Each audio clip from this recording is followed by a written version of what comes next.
hivyo. Be happy bana. Usikue hivyo. Sawa. Najua umekosea.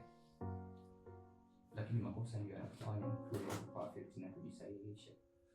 Nenda kumsaidia. Right? Hey, you're fine. Right. Changamka basi, changamka. Love you.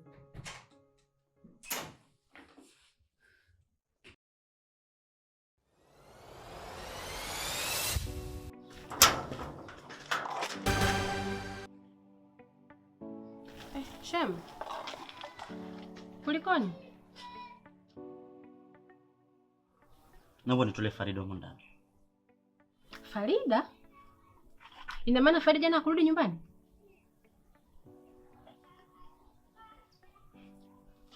Unanishangaza. Farida jana akaja usiku nyumbani kwangu. Lakini nimemwona katika hali tofauti nilivyomzoea Farida. Hivi unavyoona huu mguu wangu, ulikuwa unatoka nielekee nyumbani kwako kutaka kujua nini shida. Shem, unajua nakuheshimu sana. Haiwezekani unakaa na mke wa mtu toka jana amelala hapa ndani, afu sasa hivi unaniambia tunatoa miguu yako unakuja nyumbani kuniulizia Farida. Naomba nitolee Farida huko ndani. Kwangu ndani haipo Farida. Namuomba Farida.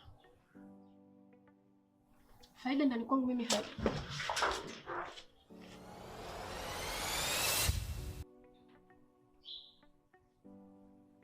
Kazi yako imekamilika.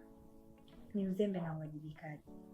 Na mambo ya mahusiano ndo sababu ya changamoto zote. Lakini kubwa zaidi, taarifa zote ziko kwenye faili. Asante sana. Kama nilivyosema awali kuwa na imani kubwa sana na wewe.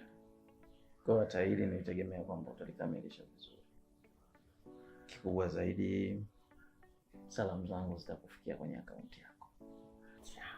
Nashukuru bosi. Asante sana.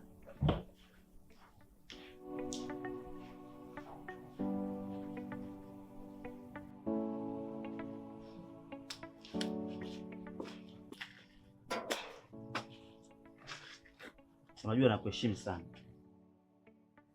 Sasa ili nisikuvunjie heshima, nakupa masaa 24 nahitaji